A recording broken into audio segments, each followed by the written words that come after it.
कि जिस दिन की हमारे हिंदुस्तान के सरजमी पर घुसपैठियों का शिकार, आतंकवादियों का शिकार, यहाँ तक कि हमारे देश में आते हैं साले पापी गद्दार और हमारे देश के जवानों का गर्दन काट कर लेकर चले जाते हैं। लेकिन शायद उन्हें मालूम नहीं है कि केवल उत्तर प्रदेश अगर चाह देगा तो पाकिस्तान विश्व के नक्शे में कहीं नहीं दिखेगा। तो इसलिए एक लाइन कहना है पूरे हिंदुस्तान की ओर से उन कमीनों के लिए। क्या कहना है बहादुर कवि जी?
कहानी की शुरुआत होते हुए एक गरीब, एक मजदूर, एक किसान के परिवार से कवि जी कहानी का शुरुआत करते हैं।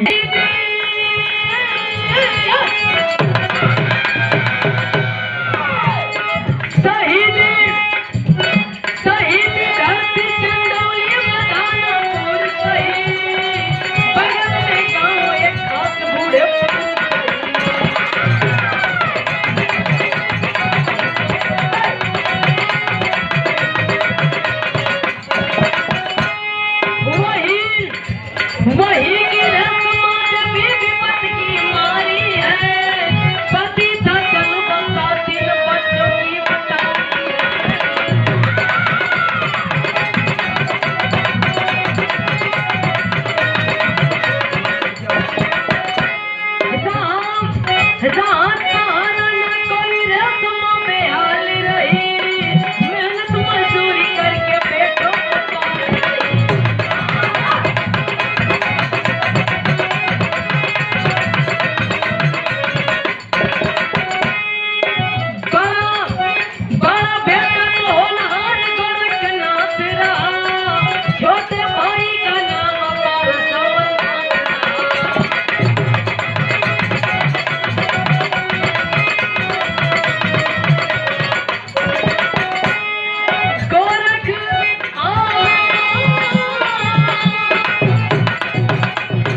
माई भैया को ओर से कैसे भगवान 3 ठे औलाद देले हो, 3 ठे बेटा देले हुए। बड़ बेटवा का नाम गोरखनाथ, मझला बेटवा का नाम पारसनाथ और सबसे छोट बेटवा का नाम अमरनाथ बा। पति का समय मृत्यु हो गई। आज मतारी गरीबी की हालत में बचवन के मटका मजूरी कई के जियावत है, खियावत है। समय धीरे धीरे बीत रहल बा बाबू हो। लेकिन देखे बड़ बेटवा गोरखनाथ अपने घर के स्थिति परिस्थिति देख के बचपन से पढ़ाई में मन लगा दिल, पढ़े लगल है। देखे 2010 में बाबू गोरखनाथ फौज में भर्ती हो गई। जब फौज में भर्ती भइल बाबू पूरे परिवार के संभाल ले, सजा ले, पूरे टोला पड़ोस में हिताई नताई में खुशी की लहर दौड़ गई कि बाबू हो। आज रेशमा देवी का पुकार फरियाद भगवान सुन लेना, बेटवा कामयाब हो गई। तो मास्टर साहब अगर केहू के घरे का अगर लड़का भैया हो कामयाब हो जाला, चाहे नौकरी पा जाला, तो तिलकारून का लाइन लग जाले। आज गोरखनाथ के दरवाजे तिलकारून का लाइन लगा थे, माई इनकार करत थे। लेकिन देखे बेटवा 6 महीना का ट्रेनिंग बिता के घरे आल हुए। पर बेटवा गोरखनाथ घरे आल हुए, माई बड़ी खुश है कि आज हमारे लाल लाल हुए, आज हमारे पूरा घर भर गई। माई खुश है, भाई भी खुश हो। माई बड़ी प्यार से भोजन बनौली। अब भोजन बनाए के अपने तीनों लाल के सामने परोस देनी की लाल उन खाना खा। बड़ बेटवा गोरखनाथ खात हो कि 6 महीना तो चला अकेला ही रही।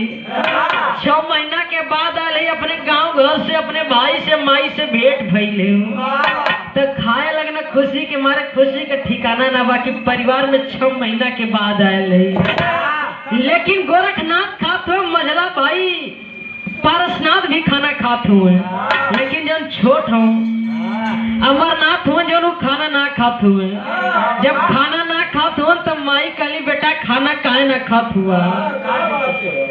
माई सवाल के लिए तो बेटा जवाब देता हो का दे मास्टर। यहाँ गीत का संकेत 2 नंबर की गीत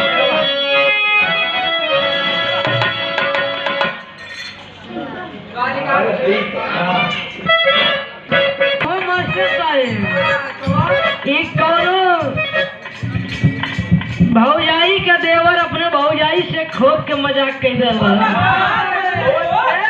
अरे ये तो हम ना देखली बात। अरे के करा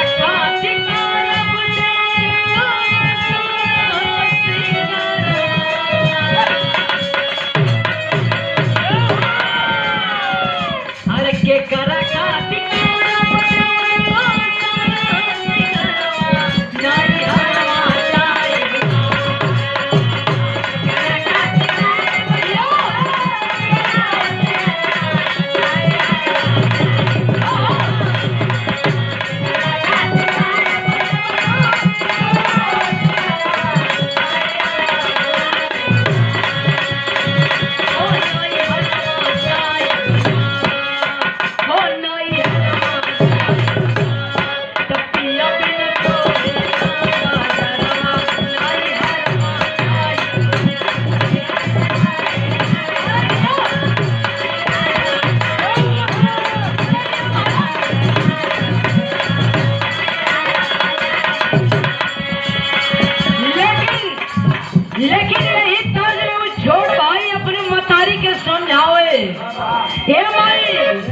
सुनो जिंदगी भर तो रही हाथे खाए की कबो भौजाई के हाथे खाए के मिली। वो छोड़ भाई कहले बाप ने मतारी से क्या कहे। अरे केतना दिन अरे केतना दिन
बात कहे, क्या कहे भैया?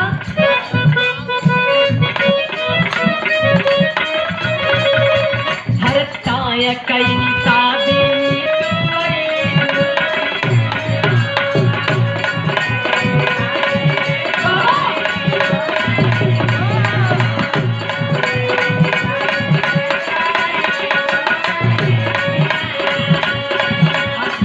परिवार बापा के लायक का पास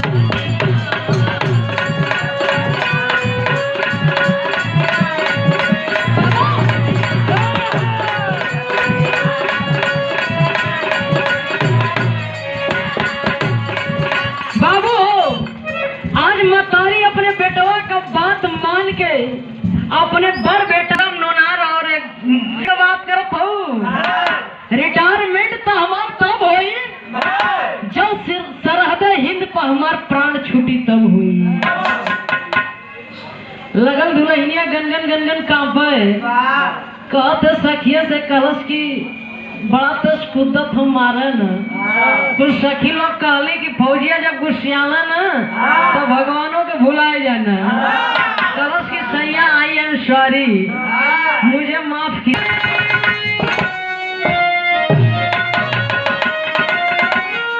ये रखा हुआ गीत बजाओ हुआ कि हमारे स्वर्गीय रामदेव गुरु जी गाँव है, वैसे हमारे स्वर्गीय रामदेव गुरु जी का और बुल्लू गुरु जी का जोड़ी के जब देखले ना रही, लेकिन पंच लोग बतावल गुरु जी बतावल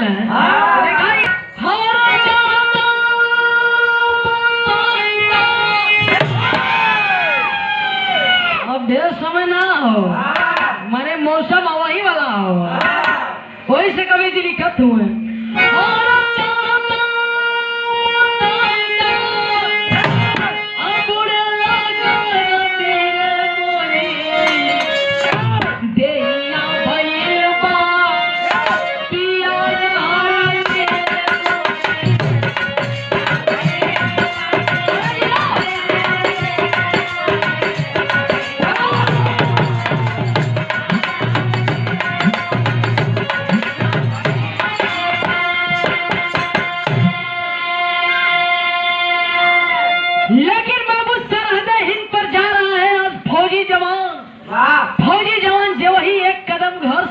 रखले हुए बाबू हो। हमारे देश की बहन बेटियों का इज्जत सरेआम लूट लिया करते थे बाबू अंग्रेज। यह दशा देखकर हमारे देश के बहादुरों को सहन नहीं हुआ। उन्होंने 16 और 18 साल की उम्र में अपना घर परिवार छोड़कर बाबू आंदोलन में भाग लेने लगे। यहाँ तक कि इस मिट्टी को, इस धरा को आजाद करने के लिए बाबूजी फांसी के साउंड का झूला समझ के झूल गई बाबू हो। तब चलकर ये मेरा देश, ये मेरी धरती, मेरी भारत माँ आजाद हुई। लेकिन बाहर आज के नेतागण राजनीति में मिलकर इस देश को खोखला कर रहे हैं, जैसे कि आप लोग देख रहे हैं। तो इसलिए भाव है, जवान सोचे क्या सोचे भैया।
की लाज है बेटा, जाओ अपने साथियों के साथ निकल जाओ रोड की देखभाल के लिए।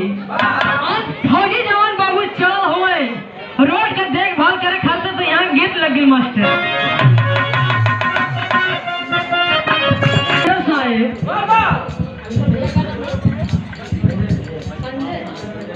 संजय भैया, जैसे जितना पुरान चीज में रस हो, जितना मजा उतना नया में खोजने ना मिली।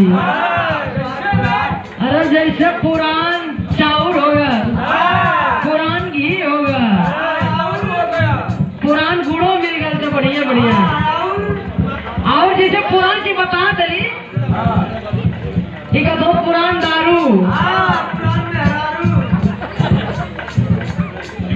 तो देखा इस सही का तो कोनो ऐसा बात ना कहा। पुरान बेड़ारों का मतलब कि जगह करे बुढ़िया दादी लोग ना है सजन तो आजकल का बड़की फोन टच वाली, कहीं छोरा पे बैठ के डाले बैठ के लेकर हेलो हेलो मेरी जान, खाना खैलू हो, कैसे हो? हाँ 4 बजे में माइक राती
आज देखिए फौजी जवान बाबू अपने ड्यूटी पर छत्तीसगढ़ में पहुंचा हुए सुकमा जिला में बाबू हो। जब गए हुए बाबू आज फौजी जवान सौटे अपने साथियों के साथ निकल हो रोड का देखभाल करे खातिर। रास्ता में एक जंगल पड़ता है, जिस जंगल का नाम पेपर पत्रिका द्वारा बताया गया, उस जंगल का नाम कोचाची जंगल। उसी कोचाची जंगल में बाबू नक्सलवादी घात लगाकर बैठे थे और इंतजार कर रहे थे जब इस मार्ग से हिंदुस्तान के जवान गुजरेंगे, हम लोग उन जवानों के ऊपर गोली और बारूदों की बरसात करेंगे। बाबू जब ही हमारे देश के जवान उस मार्ग से गुजरते हैं, हमारे देश के जवानों के ऊपर उन पापियों ने ऐसा कहर बरसाया बाबू, कहने में कलेजा कांप जा रहा है। उस लड़ाई के मैदान में हमारे देश के 6 जवान शहीद हो जाते हैं, लेकिन हमारे देश के जवान पीछे नहीं हटते, मोर्चा को संभालते हैं बाबू। लेकिन बाबू यह दृश्य जब हमारे देश का जवान चंदौली का वीर सपूत गोरखनाथ देखता है, क्रोध में अंगार हो जाता है। और जब क्रोध में अंगार भैया बाबू हथियार के हाथ में उठोना तक कहने का यह गीत लगा।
देते हैं।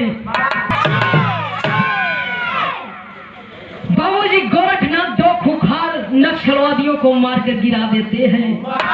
जब दो खुखार नक्सलवादियों को मारकर गिरा देते हैं बाबू, तो धीरे धीरे वो मनहूस घड़ी भी आएगी।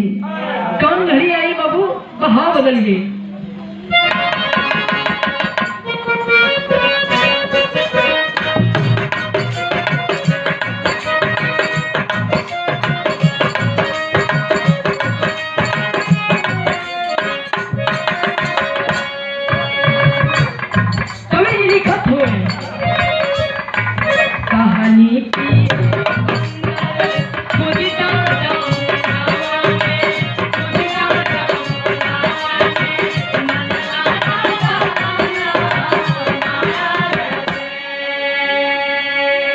लेकिन कवि जी बिरहा के अंदर बहाव लिखत हुए बाबू गौर करेंगे। आज एक फौजी जवान के साथ होता है क्या? नक्सली का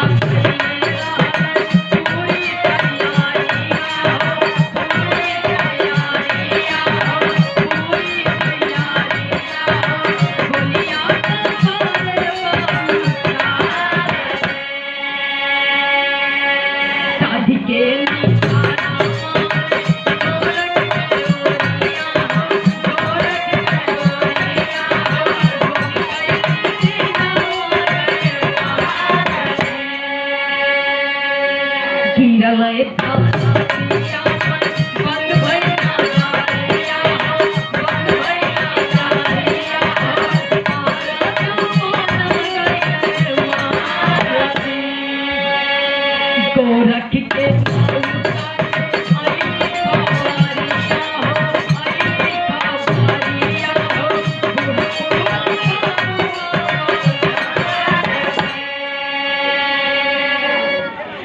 बाबूजी गोरखनाथ रणभूमि में खड़ा होकर बाबू मारत हुए।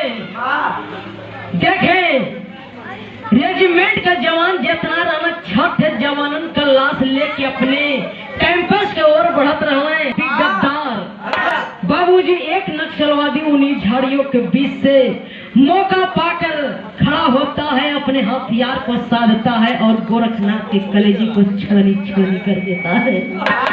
गोरखनाथ खून से लथपथ होकर उसी रणभूमि में गिर जाते हैं।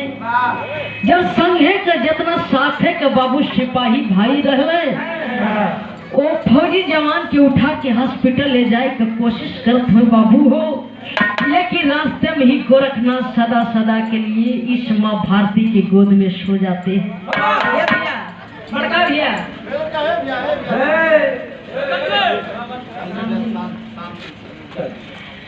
बाबू हो हॉस्पिटल ले जाने की कोशिश करते हैं, लेकिन फौजी जवान रास्ते में ही अपने दम को तोड़ देते हैं। बाबू जब दम तोड़ले हुए गोरखनाथ संघे के सिपाही उस गोरखनाथ के पार्थिव शरीर को बाबू कैंपस में ले जाकर रखते हैं। मेजर फौजी जवानों के शहीद जवानों के घर पर मोबाइल से संपर्क करते हैं। पहली घंटी बजल है बाबू चंदौली के सरजमी पर, थानापुर के अंतर्गत बूढ़ेपुर गांव में जब बजल है बाबू हो, आज गोरखनाथ के घरवाजे रिंगटोन बजल हो। आंगन में मोबाइल सेज पर रखल है बाबू हो, रिंगटोन बाजत हो। दुल्ही नन्हा मुन्हा बेटवा के तेल से मालिश करत है। रिंगटोन बाजत हो, दिल दिया हो जान भी दूंगा, आए वतन तेरे लिए, हर कर्म अपना करूंगा, आए वतन तेरे लिए। दुल्हन बड़ी खुश है कि एक हफ्ता पहले आवे के कहले, काल हो ना न त आज नहीं का फोन हुई।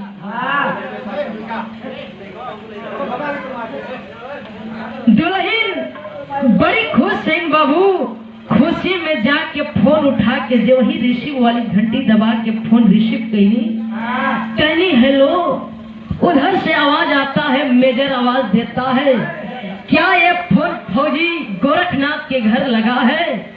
इधर से दुल्हन आवाज देती है, जी सर जी, ये फौजी जवान गोरखनाथ के घर ही फोन लगा है। क्या आप गोरखनाथ की बीवी बोल रही हैं? जी सर जी, मैं उनकी बीवी बोल रही हूँ। आप कौन? उधर से आवाज आता है, मैं गोरखनाथ का मेजर बोल रहा हूँ। क्या गोरखनाथ की माता जी नहीं है? जी सर है, बात करा दो। हाँ बात करा दीजिए। बाबू हो मतारी विधवा मतारी कहीं दुआरे पर केहू के घरे बैठल है। रेशमा देवी घूंघट उठाए के वही घूंघट में से आवाज देते, मानी बबुआ के पापा का मेजर फोन के लिए हुए, आपसे बात कर चाहते हुए। विधवा मतारी बाबू अली कहली की फोन लगा के काने तक कथित का हो लाल, क्या बोलत हुआ साहब, क्या बोलत हुआ? हमार बेटा ना हुए का? उधर से मेजर आवाज देता है, माता जी आपका बेटा हुए, उनका छुट्टी मंजूर हो गई है, वो तैयार होते हुए, बहुत जल्द ही वो घर दी है माई, वो तैयार हो गए हुए। लेकिन अफसोस बाबू, जब ही अफसोस का बात आ गई, विधवा मतारी का छाती धड़क गई कि जब हमार बेटा आवत होते में अफसोस का बात है। मेजर कहता है, बाबू आपका बेटा आपके घरे नहीं है, सब लोग उनके देखी, लेकिन आपका बेटा केहू के ना देखी है। सब लोग आपके बेटवा से बती है, लेकिन आपका बेटा केहू से ना बोली है। बाबू इतना बात सुनत माई पछाड़ा खा के गिर गई। नगरी में कोलाहल मच गई। बाबू हो भैया हो कि आज फौजी जवान गोरखनाथ शहीद हो गए। बाबू देखते देखते 2-4 घंटा के बाद ही बाबू मिलिट्री के जीप से उस गोरखनाथ के पार्थिव शरीर को लेकर बूढ़ेपुर के सरजमी पर जब फौजी पहुंचते हैं, तो देखते देखते 2-4 घंटे के बाद ही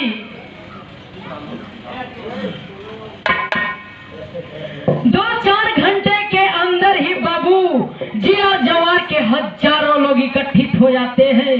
बड़े बड़े पुलिस अधिकारी, नेता तथा जिला जवार के हजारों लोग सम्मिलित हो जाते हैं आज फौजी जवान के दरवाजे पर। देखिए बाबू, जब वो जिपिया में से उठा के दरवाजे पर रखल जाता, तब भुतवा के खोलल जाता, लोगन का भीड़ लगल है, तब ले वो विधवा मतारी तक गिर गए। बाबू हाय लाल हाय गोरख कहत है, लेकिन देखे आज नीतू दुल्हन नई नवेली दुल्हन बाबू, आज जो सुहागिन वाली चूड़ी है बाबू दीवार में लगा के तोड़ल जाते, ये मंगिया के सिंदूर धो गल हो बाबू, वही छोट बचवा के लेके वो ताबूत के तरफ बढ़त थी। लोग समझावत हो, बेटी मत रोवा, बहनी मत रोवा, आपका पति शहीद भइल हो, हिंदुस्तान के इतिहास में नाम अमर हो गई, मत रोवा अमर हो गई। लेकिन बाबू दुल्हन रोवत है, बाबू हो एक फिर दर्शन करा दा, इनके सिवा ये संसार।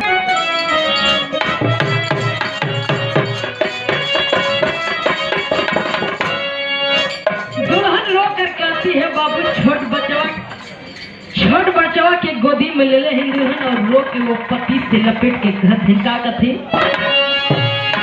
रोवेली गुजरिया गिर के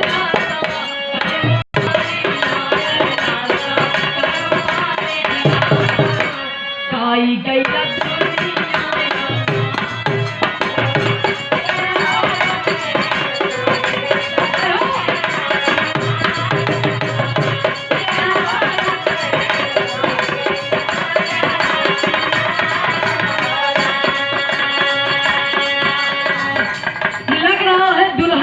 हो गई है।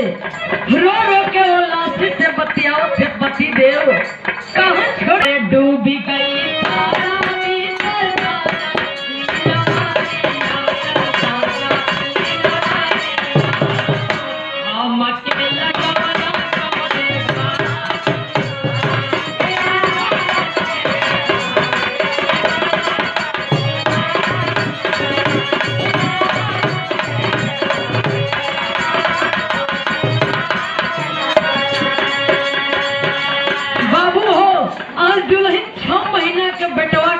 अपने पति देव से कहते, स्वामी हो हमसे रुस गईला, हमसे नाराज हुईला, लेकिन ये आपका बेटा हो पति देव, एक फिर अपने बचवा से बतिया लो स्वामी। कहती है क्या कहती है, अरे लाल मोरे हो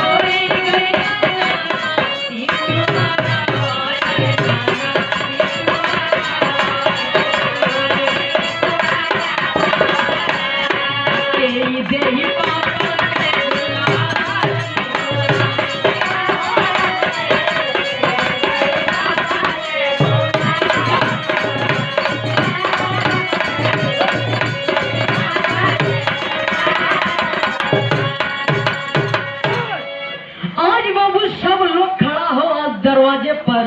आज गोरखनाथ के दरवाजे पर बाबू हजारों की भीड़ लगी है।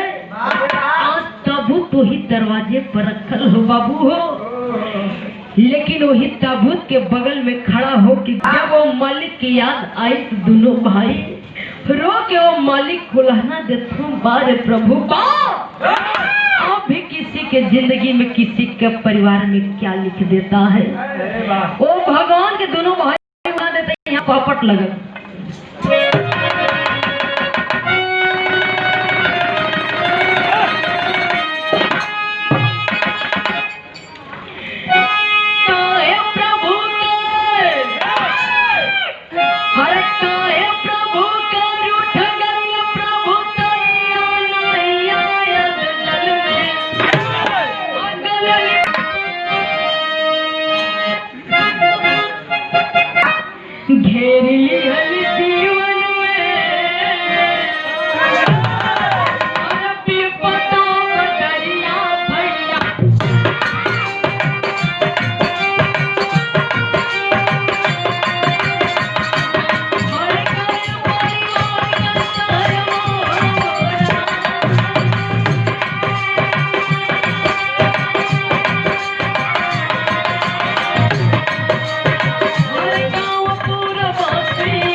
तैयारी चल रही है। आज गंगा घाट पर ले लाया आगे से पहले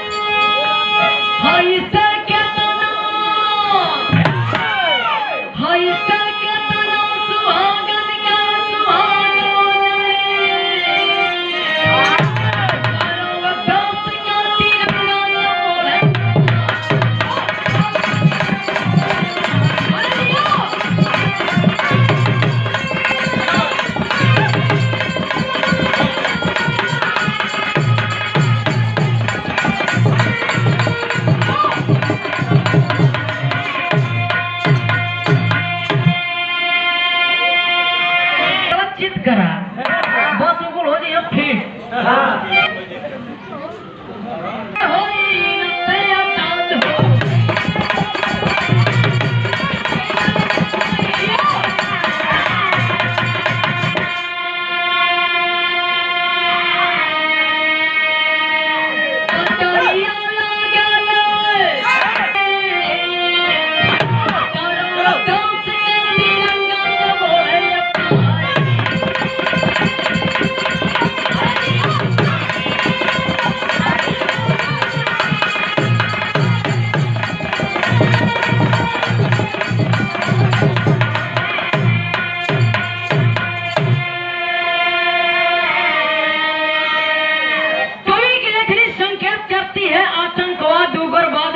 नक्सलवाद हूँ। वाद हो। अगर मेरा देश परेशान है तो केवल वाद शब्द से। जैसे वाद का मतलब कि आतंकवाद, उग्रवाद, जातिवाद। हमारे देश बस यही मौजूद है जौने दिन कुल वाद शब्द हमारे हिंदुस्तान से